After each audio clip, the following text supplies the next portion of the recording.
This is Mabandla Street in KwaNobuhle, where the accident happened. It's a dangerous street on any day, but this weekend it proved to be fatal. It came right straight, and I thought it was going to hit the ATM, and then it passed the ATM, and it first hit the lady here at the beginning, and then it went all the way straight. And as it was going down, it hit about 6 people. The car drove for 100 meters before it crashed into another car and stopped. The 51-year-old driver was arrested on the scene.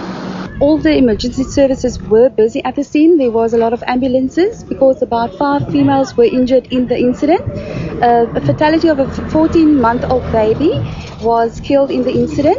The mother of the 14-month-old baby girl is still in hospital in a serious condition. The 4 other women who were injured have been discharged. The case has been postponed to the 31st of January for further investigation, and the driver has been released on a warning. Janine Lee, SABC News, KwaNobuhle.